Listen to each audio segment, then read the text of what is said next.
Yamaka Waga, syair ke-11. Cerita terjadinya syair ini dalam kisah Sariputra Tera. Upatisa dan Kolita adalah dua orang pemuda dari dusun Upatisa dan dusun Kolita, dua dusun di dekat Raja Gaha.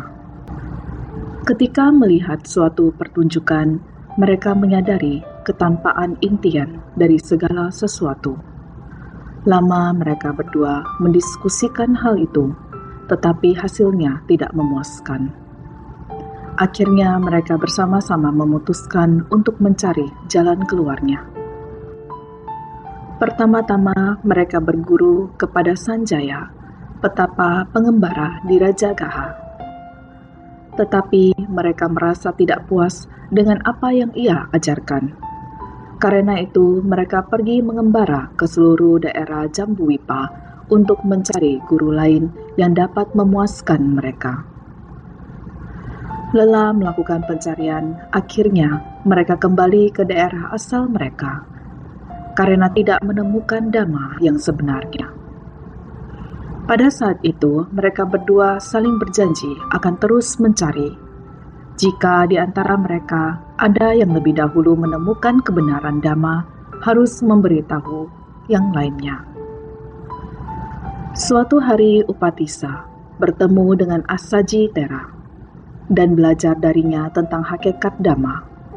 Sang Tera mengucapkan syair awal, Ye Dhamma Hetu Pabawa, yang berarti segala sesuatu yang terjadi berasal dari suatu sebab.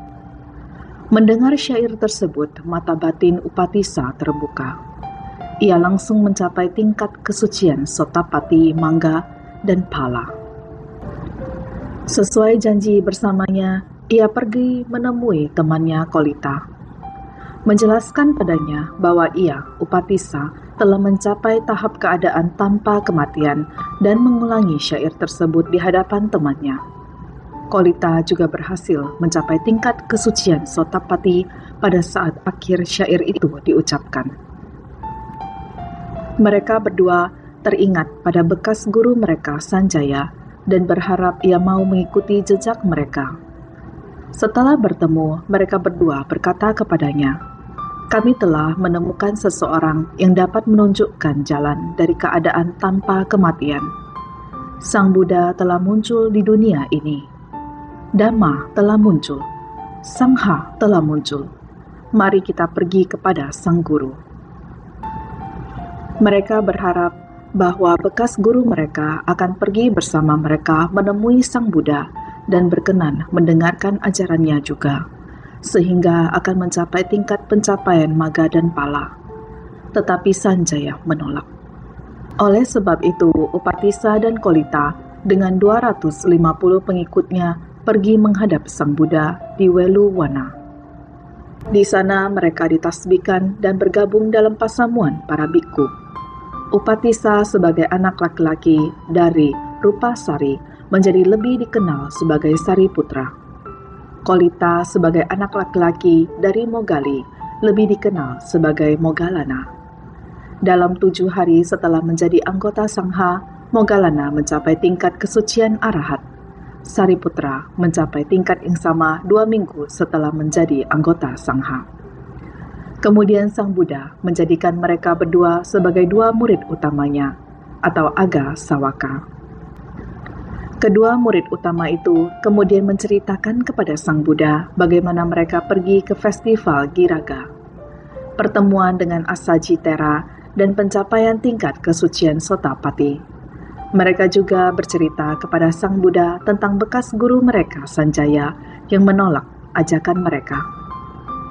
Sanjaya pernah berkata, "Telah menjadi guru dari sekian banyak murid, bagiku untuk menjadi muridnya adalah sulit.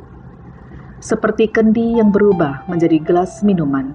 Di samping hal itu, hanya sedikit orang yang bijaksana dan sebagian besar adalah bodoh.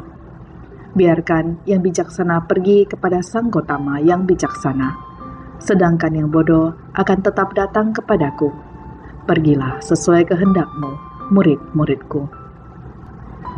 Sang Buddha menjelaskan bahwa kesalahan Sanjaya adalah keangkuhannya yang menghalanginya untuk melihat kebenaran sebagai kebenaran. Ia telah melihat ketidakbenaran sebagai kebenaran dan tidak akan pernah mencapai pada kebenaran yang sesungguhnya. Kemudian Sang Buddha membabarkan syair 11 dan 12 berikut ini. Mereka yang menganggap ketidakbenaran sebagai kebenaran dan kebenaran sebagai ketidakbenaran, maka mereka yang mempunyai pikiran keliru seperti itu tak akan pernah dapat menyelami kebenaran.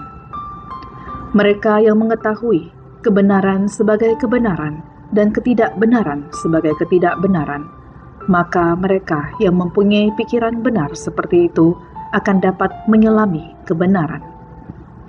Banyak biku berhasil mencapai tingkat kesucian Sotapati setelah khotbah Dhamma itu berakhir.